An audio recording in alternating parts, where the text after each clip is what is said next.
after my next breakup that I would do either a marathon or an Ironman. And the reason for that is because after my first relationship ended, I got into running and I did my first 10K. Then my second relationship ended and I did my first half marathon.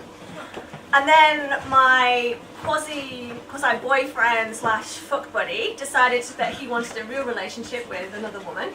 And so I did my first triathlon. And it was a very clear trajectory. My heart gets broken and I get physically stronger. Then, unfortunately, I did have another breakup and it didn't quite go to plan. I ended up spending 12 weeks in a German psychiatric hospital after a complete mental breakdown. Yeah. So, I've always treated my mental health like a really badly maintained car. I've done like just enough to keep it on the road. And there have been mechanics over the years who've like looked inside my brain and gone, you should get that seen to. And I've gone, just make it so that I can drive. Okay? And I've stuck electrical tape over rusty parts and I've tied bits that are shaking together with wire and I've ignored all of the warning lights on the dashboard and I just kept driving. And then, as predictable as it is, I was driving down the motorway at 70 miles an hour and the engine fell out. Yeah. What happened was, I met a man, I fell in love for probably the first time. I realised what love was and I thought he was the one. And I thought I never wanted to get married, but I actually, was looking at wedding dresses. And I moved to Munich to be with him. And then I went back to the UK for the summer to do a job. And my boyfriend of almost 2 years broke up with me whilst I was in England, over the phone, whilst I was at work, on my lunch break, the first day of my job. Oh, no. Yeah.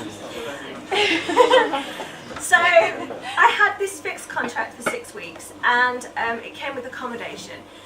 And I basically just became like a shell of a human being. I was on automatic pilot. I woke up, I went to work, I did my job, I came home.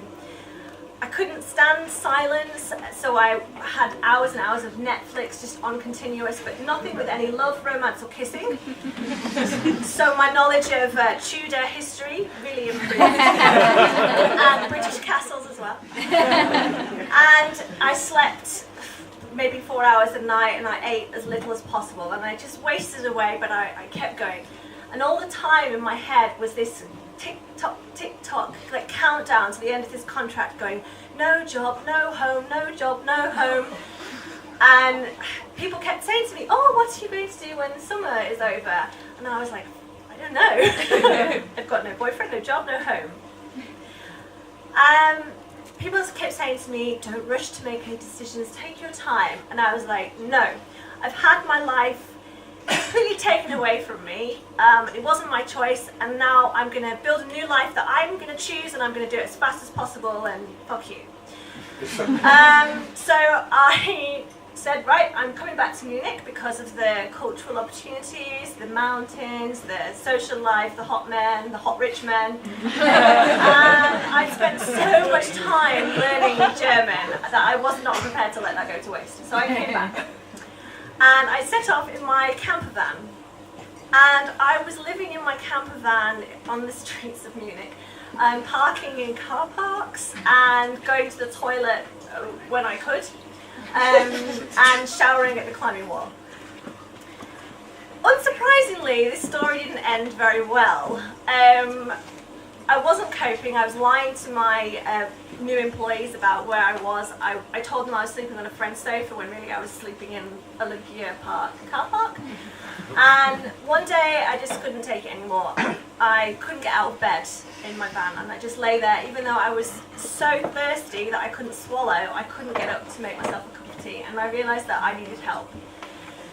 And so I sent a message to the only person who I would let help me, which was him.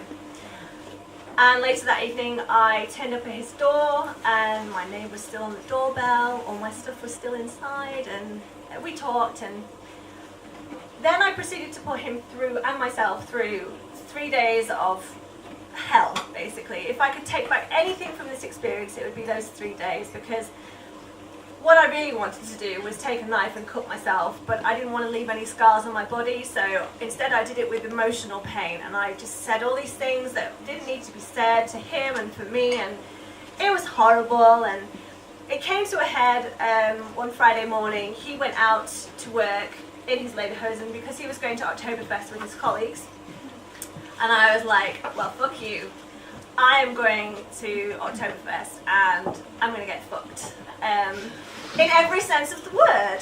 And my plan was that I would go there, get as drunk as possible, and find somebody to go home with. And that was simple. I don't drink at all. I don't have casual sex. I'm very formal sex. So it was completely out of character. I got to the Oktoberfest. I drank a mass, like downed it. And I was like, I'm not drunk enough. I'm not drunk at all, because obviously I literally just drank it. So then I was like, okay, I'm having another mass, and you know, I'm 58 kilos or something. At this point, I was a lot thinner because I hadn't been eating, and I don't drink. So I was pretty wasted. Unfortunately, or rather fortunately, I couldn't find anybody to take me home, so I like staggered back to the house and let myself in, and he was already passed out in his lederhosen on the bed, so I passed out next to him in my drindle. And woke up later, and he sort of looked at me like why are you wearing that? Where have you been? And I was like, yeah. Had the empty beer bottle in my hand. And so the next day, he made me breakfast and was like, I'm really worried about you. Something isn't right. You need help. And I said, no, I'm fine. You're overreacting. You're being dramatic. And he gave me an ultimatum. I could call my family, or he would call an ambulance for me. So I called my family. They tried to convince me to come home. I shouted at them. I told them that England wasn't my home and hung up on them. And he said, you know, I'm not letting you out of this house, because if I let you out of the house, you're going to go do something stupid. So this is your choice, okay? You have to get help. So he called the clinic, and the doctors came round, and they said, yeah, she should probably go to hospital. And so I did. And I don't really remember very much about the first few weeks, but I kind of like imagine it in some kind of like being observed, like in some David Attenborough special, that as a kind of like a wild animal that's been taken from the wild and put somewhere new.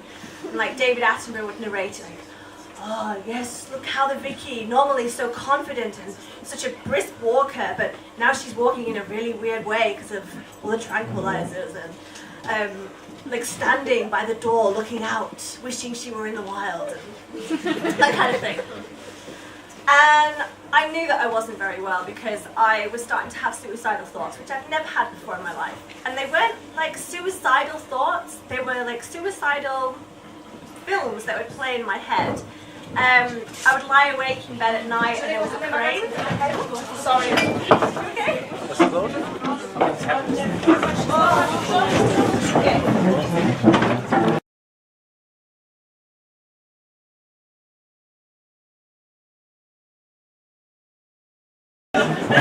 Okay, so yeah, suicide, woohoo! They were like movies that would play in my head, and they were so real. So I'd lie in bed and I could see this crane on the building site, and I would think about like the pose that I would take as I jumped off it. And the worst one was what I like to call the Darth Vader funeral suicide. And I was just sitting, like looking at some leaflets on the wall about all the different things that the hospital offered. And I sort of thought about taking a leaflet, setting fire to the corner of it, going and lying in my bed, and using it to like set my bed on fire, and just lying there like the Darth Vader funeral scene, and dying. So yeah, I knew I wasn't well. And at this point, I didn't know it, but I was actually too unwell to have talking therapy. And they decided that I couldn't talk to a psychologist because I was just too ill. So they kept saying to me, Frau Wurden, es ist sehr wichtig, dass du die Therapy machen. And I was like, oh yeah, the therapy. So the therapy to me looked like a cruise entertainment program. There was art therapy. Oh no, first there was morning activation. Then there was art therapy, Qigong, yoga, Pilates, music therapy, dog therapy. And I was just like, this isn't going to help, you know, like I need somebody to talk to. But I went to the art therapy and I sat there and decided to make like a little pig out of wool. And I sat there and I was like, well, this is great, this is really helping, yeah. I'm still depressed, I'm just depressed and doing art. But, you know, then I got really invested in making my pig, and I could kind of see the difference it was making. It was about kind of giving your brain, switching your brain off from the pain in a way that maybe you couldn't do on your own. It was about distracting you just enough so that you would begin to find balance, and I think they were really onto something. So I made my pig.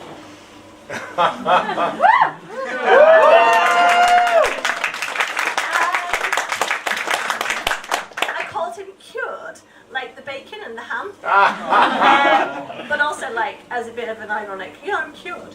So, but the best therapy for me was climbing therapy. So I'm a climber, and I've climbed for a very long time, and that has actually always been my therapy. So when they were like, oh, we have climbing therapy, I was like, yeah, sign me up. Woo! And it was in the climbing therapy that basically everything that the therapist had been saying kind of was cemented for me. And I realized like so many important things. Like one time the therapist, she said, are you happy if I blindfold you? And I was like, for climbing? She said, yeah. So we did, and I climbed blindfolded, and then got down to the bottom, and she said, what did you get from that experience? And I was like, you know, I always could find a hold, I could always find a way. And she was like, yeah. I mean, and that's the same in life. Okay, maybe you can't see the holds, but if you just look a bit wider, you'll find a way. And I realized that I am physically strong, but also mentally strong. And I realised the importance of taking a minute at the top of a climb to actually enjoy it, not just coming straight down and getting up the next one, being like, okay, next. You know, taking a minute to think, I just did that, and it was cool. And once I said, oh, I should have done this better, I should have made this move more elegantly, or she said, who says? Who says this should? Is it coming from somebody else, or is it coming from you? And I was like, wow, yeah, something to think about. And everything that the therapies had been doing was kind of cemented in this climbing therapy. And so after about 10 weeks, I had finally found a new home and moved all of my stuff out of my old apartment. And I was on my way to kind of beginning this new life that was basically completely new. And I saw a meetup app advert for women in Munich, sisterhood. And the theme was gratitude. So I thought, okay, I'll go. And I listened to all their stories, and even though they'd had hard years, they all had something to be grateful for. And I was able to share my story and tell things that I was grateful for, and actually kind of grateful that I'd had this breakdown, because hopefully it'll never happen again. And they told me that I was amazing, and it was really nice and supportive. And 2 weeks later, on my birthday, I left the hospital, which I like to call my rebirth day. And as I walked out of the hospital, I thought, you know, yeah, I'm not finished, I'm not cured. I've got a lot of work to do still, a lot of work ahead of me, and it's a process and it's going to take time, but, you know, I am strong and I'm fucking amazing. So